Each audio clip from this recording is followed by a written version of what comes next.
ఆనియన్స్ని మనము ఇలా ఒకేసారి కేజీల కొద్ది తీసుకుంటాం, కానీ అవి త్వరగా కుళ్ళిపోతాయి కదండి. ఖాళీ కొబ్బరి చిప్పలను ఇలా ఉల్లిగడ్డ మధ్యలో పెట్టేసామనుకోండి, దాంట్లో ఉండే తడిని తేమని పూర్తిగా పీల్చేస్తాయి. ఇలా చేయడం వలన ఉల్లిపాయలు అనేవి అస్సలకే పాడవకుండా చాలా రోజుల పాటు ఇలా ఫ్రెష్గా స్టోర్ చేసుకోవచ్చు. ఫోక్ స్పూన్కి ఇలా పొట్టు తీసిన పొటాటోను గుచ్చి మన ఇంట్లో ఉండే డ్రెస్సింగ్ టేబుల్ అద్దాలు కానీ, వాషింగ్ ఏరియాలో ఉండే ఇలాంటి అద్దాలపైన నీటి మరకలు కానీ, సోప్ మరకలు పడ్డప్పుడు జిడ్డుగా తయారవుతాయి కదండి. ఎలాంటి లిక్విడ్లు యూస్ చేయకుండా ఇలా ఆలుతో అప్లై చేసామనుకోండి, అద్దాలు అనేవి చాలా నీట్గా క్లీన్గా కనబడతాయి. టిష్యూ పేపర్తో కానీ, మాస్క్తో కానీ, పొడి క్లాత్తో క్లీన్ చేయాలి. వెల్లుల్లి రెబ్బలపై ఉండే పొట్టును తీసిన తర్వాత దీన్ని పడేసాం, కానీ దీన్ని కూడా ఇంట్లోకి చాలా రకాలుగా యూస్ చేసుకోవచ్చండి. ఒక టిష్యూ పేపర్ని తీసుకొని ఇలా సీజర్తో కొద్దిగా మాత్రమే కట్ చేసుకోవాలి. ఈ టిష్యూ పేపర్లో ఇలా వెల్లుల్లిపై ఉండే పొట్టునంతా కూడా పెట్టేసి అది పడిపోకుండా ఉండటానికి ఒక రబ్బర్ బ్యాండ్ను వేసుకోండి. ఇలా మనకి ఎన్ని కావాలంటే అన్నిటిని ప్రిపేర్ చేసుకోవాలండి. ఇక్కడ నేను రెండింటిని ప్రిపేర్ చేసుకున్నానండి. ఇప్పుడు ఈ రెండింటిని మనము కబోర్డ్లో కానీ, అలమార్లో కానీ, బొద్దింకలు ఎక్కువగా తిరుగుతున్న ప్లేస్లో వీటిని పెట్టేసామనుకోండి, ఈ ఘాటైన స్మెల్కి బొద్దింకలు కానీ ఎలాంటి పురుగులు అనేవి ఇలాంటి కబోర్డ్స్లో దరి చేరకుండా ఉంటాయి. చట్నీస్ని మనము ఏదైనా ఒక గాజు సీసాలో కానీ ఇలాంటి బాక్స్లో స్టోర్ చేసుకున్నప్పుడు నల్లగా తయారవుతుందండి. చట్నీలు కూడా చాలా త్వరగా పాడైపోతుంది. దాంట్లో ఉండే పీస్ కూడా మెత్తబడుతుంది కదా. క్యాప్కు వచ్చే దానిని తీసేసి ఒక క్లాత్తో నీట్గా తుడిచిన తర్వాత వంట నూనె ఉంటుంది కదండి, కాగిన వంట నూనెను ఇలా క్యాప్ పైభాగంలో పూర్తిగా అప్లై చేయాలి. అలాగే మనము ఏ స్పూన్ పెడతామో ఆ స్పూన్కి కూడా కాచిన నూనెను వేసి అందులో పెట్టేసామనుకోండి, ఇలా స్పూన్ కూడా నల్లబడిపోకుండా చట్నీ అనేది త్వరగా పాడవకుండా చాలా రోజుల పాటు ఫ్రెష్గా ఉంటుంది. ఫ్రూట్స్కి తెచ్చినా కానీ వేస్ట్గా ఉన్న బిర్యానీ బాక్సులు ఉంటాయి కదండి, ఇలా క్యాప్ ఉన్న బిర్యానీ బాక్స్ను కానీ ఇలాంటి బాక్స్ని తీసుకొని అప్పడాలు అనేవి బయట అలాగే పెట్టేసామనుకోండి, చాలా త్వరగా మెత్తబడిపోతాయి.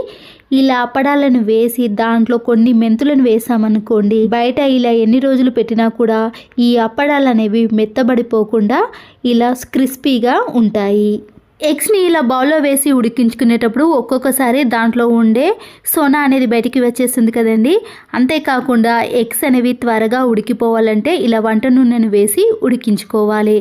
ఇలా వేడిగా ఉన్నప్పుడే మనము దానిపై ఉండే పెంకును తీసేసినా కూడా చాలా ఈజీగా వచ్చేస్తుంది. ఎగ్స్ అనేవి పాడవకుండా ఉంటాయి. కోల్గేట్ పేస్ట్ ఉంటుంది కదండి, ఇలా కోల్గేట్ పేస్ట్ని తీసుకున్నాక ఐస్ క్రీమ్ పుల్ల ఉంటుంది. ఈ ఐస్ క్రీమ్ పుల్లకు మనము ఈ కోల్గేట్ పేస్ట్ని ఇలా కొనబాగాన పెట్టేసేయాలి. ఇంట్లో ఇలాంటి స్విచ్ బోర్డ్స్ పక్కన చిన్న హోల్స్ కానీ లేదా ఎక్కడైనా గోడల మధ్యలో మనము మేకులను కొట్టినప్పుడు కూడా చిన్న చిన్న హోల్స్ అనేవి పడతాయి కదండి, అలాంటి వాటిని ఇలా పూర్తిగా ఫిలప్ చేయడానికి కోల్గేట్ పేస్ట్ని అప్లై చేయాలి. ఆరిన తర్వాత ఇది గట్టిగా మారుతుంది కాబట్టి అక్కడ హోల్ అనేది ఉండదండి. దీంట్లోకి ఎలాంటి చిన్న చిన్న పురుగులు కానీ పిల్లలు వేలు పెట్టడం లాంటివి అస్సలకే చేయరు. ఇలా ఐస్ క్రీమ్ పుల్లతో పెట్టేసామనుకోండి, దాని లెవెల్ని సమానంగా చేయడానికి వీలవుతుంది. ఎక్స్ట్రాగా ఉన్నది క్లాత్తో క్లీన్ చేసామనుకోండి, అక్కడ హోల్స్ అనేవి అస్సలకే కనిపించవండి. అప్పుడు ఇల్లు కూడా చాలా నీట్గా కనబడుతుంది. గిన్నెలను, ప్లేట్లను ప్రతిరోజు క్లీన్ చేస్తాం, కానీ ఇలా సైడ్లో ఉన్న వాటిని మాత్రం అంత ఈజీగా స్క్రబ్బర్తో క్లీన్ చేయలేకపోతామండి. ఎప్పుడైనా మనకి టైం కొద్దిగా సేవ్ అయినప్పుడు ఇలాంటి ప్లేట్లను తీసుకొని ట్యాబ్లెట్ షీట్స్ ఉంటుంది కదండి, అయిపోయిన ట్యాబ్లెట్ షీట్స్ యొక్క కొన భాగం అనేది షార్ప్గా ఉండటం వలన ఇలా ప్లేట్ యొక్క సైడ్లో పెట్టేసి ఇలా రుద్దేసామనుకోండి, దాంట్లో ఉండే జిడ్డు అనేది పూర్తిగా బయటికి వచ్చేస్తుంది. ఇలాంటి చిన్న చిన్న పనులను మనము టీవీ చూస్తున్నప్పుడు కూడా చేసుకున్నాం అనుకోండి, మన పని కూడా చాలా ఈజీగా అయిపోతుంది. ఎక్స్పైర్ అయిపోయిన ట్యాబ్లెట్స్ ఉన్నాయనుకోండి, అవి పనికి రావని అలాగే పెట్టేస్తాం, కానీ ఇలా అయిపోయిన ట్యాబ్లెట్స్ని తీసుకొని ఒక గిన్నెలో వాటర్ని వేసి ఇలా ట్యాబ్లెట్స్ అన్నిటిని కూడా అందులో వేసేయండి. ఈ ట్యాబ్లెట్లు కరగటానికి టైం ఎక్కువగా తీసుకోదండి, త్వరగానే కరిగిపోతాయి కదా. ఇలా పూర్తిగా కరిగిపోయిన ట్యాబ్లెట్స్ని ఈ వాటర్తో గ్యాస్ స్టవ్ అనేది జిడ్డుగా తయారైనప్పుడు క్లీన్ చేసుకోవడానికి యూజ్ అవ్వడమే కాకుండా రాత్రిపూట బొద్దింకలు, బల్లులు ఎక్కువగా తిరుగుతాయి కదండి, ఈ స్మెల్కి బొద్దింకలు అలాగే బల్లులు రాకుండా ఉండాలంటే ఇలా కిచెన్ని అలాగే కిచెన్ టైల్స్ని మొత్తాన్ని క్లీన్ చేసుకున్నాం అనుకోండి, కిచెన్లోకి దరి చేరకుండా ఉంటాయి. గ్యాస్ స్టవ్ యొక్క ఆన్ ఆఫ్ బటన్స్ని మనము క్లాత్తో క్లీన్ చేసినా కూడా ఇలాంటి చిన్న చిన్న ప్లేస్లో క్లీన్ కాదు కదా. ఇలా అయిపోయిన ట్యాబ్లెట్ షీట్స్ యొక్క చివరి కొన భాగంతో క్లీన్ చేసుకున్నాం అనుకోండి, దాంట్లో ఉండే డస్ట్ అనేది పూర్తిగా వచ్చేస్తుంది. వాటర్లో కలిపిన ట్యాబ్లెట్స్ అనేవి మిగిలిపోయినప్పుడు ఇలా కిచెన్ సింక్లో కూడా బొద్దింకలు ఎక్కువగా వచ్చినప్పుడు రాత్రిపూట మనము ఈ వాటర్ని వేసి సింక్ మొత్తాన్ని కూడా క్లీన్ చేసుకున్నాం అనుకోండి, కిచెన్ సింక్కు పట్టిన జిడ్డు మరకలు పోవటమే కాకుండా ఈ స్మెల్కి బొద్దింకలు కానీ బల్లులు రాకుండా ఇలా నీట్గా ఉంటుంది. ఖాళీ అయిపోయిన స్టిక్కర్ ప్యాకెట్ ఎందుకు పనికిరాదని పడేస్తాం, కానీ ఇలా వీడియోలో చూపించిన మాదిరిగా స్టిక్కర్ ప్యాకెట్కు ఎక్స్ట్రా ఉన్నది కట్ చేసుకున్నాక ఈ స్టిక్కర్ ప్యాకెట్ని రెండుగా సమభాగాలుగా మలుచుకోవాలి. ఇలా మలుచుకున్న స్టిక్కర్ ప్యాకెట్కి 2 సైడ్స్ కూడా మనము పిన్స్ వేసుకోవాలి. ఇలా చేయటం వలన ఈ స్టిక్కర్ ప్యాకెట్కి ఇలా 2 ప్యాకెట్స్ అనేవి తయారవుతాయి.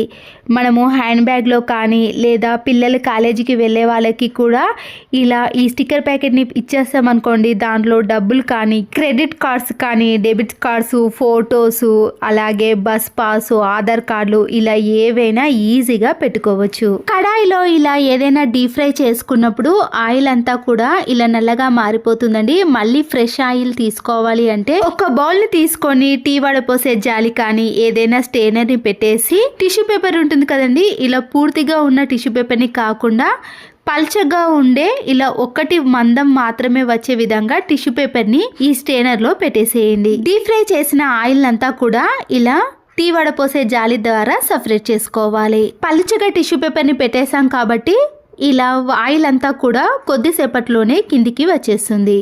చూడండి, మళ్ళీ ఫ్రెష్ ఆయిల్ అనేది ఇలా వచ్చేస్తుంది. తర్వాత దీన్ని మనం దేనికైనా యూజ్ చేసుకోవచ్చు. ఇలా డీప్ ఫ్రై చేసిన కడాయి అంతా కూడా జిడ్డుగా ఆయిల్గా తయారవుతుంది కదండి. మనము సోప్తో క్లీన్ చేసినా కూడా చాలా టైం తీసుకుంటుంది. ఇలా గోధుమ పిండిని కానీ ఏదైనా బియ్యం పిండిని వేసేసి ఇలా బాగా రుద్దేసేయాలండి. అప్పుడు ఆయిల్ అంతా కూడా ఈ పిండి అనేది పీల్చేస్తుంది. ఇప్పుడు ఈ కడాయికి ఒక్క చుక్క కూడా ఆయిల్ అనేది ఉండదండి, జిడ్డుగా కూడా ఉండదు. మనము సోప్తో ఇలా క్లీన్ చేసిన వెంటనే కూడా చాలా నీట్గా అయిపోతుంది. మరొకసారి ఇలా టిష్యూ పేపర్ని తీసుకొని ఇలా పూర్తిగా తీసేసామనుకోండి, క్లీన్ చేయాల్సిన పని కూడా ఉండదండి. అప్పుడు అంత నీట్గా కనిపిస్తుంది. వెల్లుల్లి రెబ్బలపై ఉండే పొట్టును తీయాలంటే బద్ధకంగా కానీ విసుగ్గా ఉంటుందండి. కానీ మనము చేత్తో కూడా తీయాల్సిన పని లేకుండానే ఈజీగా ఈ వెల్లుల్లి రెబ్బలపై ఉండే పొట్టును తీసేయచ్చు.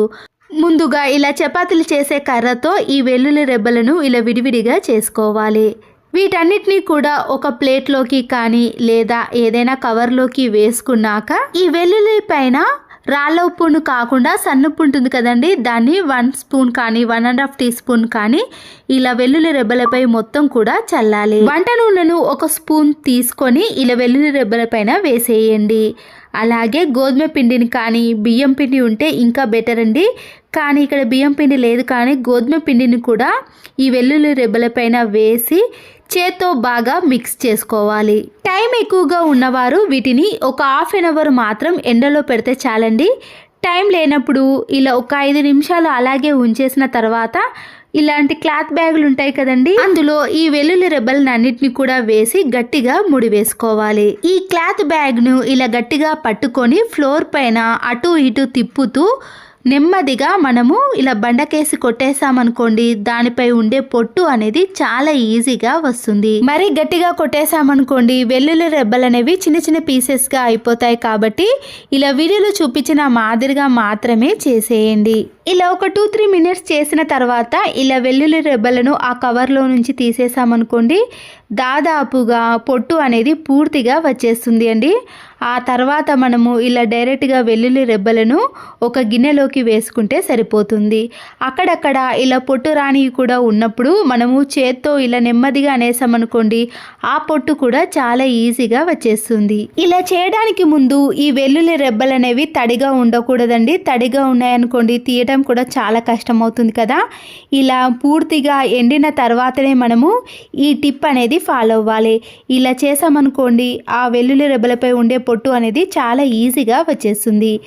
ఈ టిప్స్ అన్ని మీకు నచ్చితే తప్పకుండా ఒక లైక్ చేసి మీ ఫ్రెండ్స్కి రిలేటివ్స్కి షేర్ చేయండి. Thanks for watching. దువ్వెనని తీసుకొని ఈ దువ్వెనని ఇలా సాక్స్లో పెట్టేసేయండి. మన ఇంట్లో ఉండే విండోస్ కానీ స్లైడింగ్ డోర్స్ ఉంటాయి కదండి, ఈ మధ్యలో ఇలా డస్ట్ అనేది ఎక్కువగా పడుతుంది. ఇలా మనము దువ్వెన సహాయంతో ఈ డస్ట్ని అంతా కూడా క్లీన్ చేసామనుకోండి, మన పని అనేది చాలా తక్కువ టైంలో ఈజీగా ఎన్ని విండోస్నైనా కానీ డోర్స్నైనా క్లీన్ చేసుకోవచ్చు.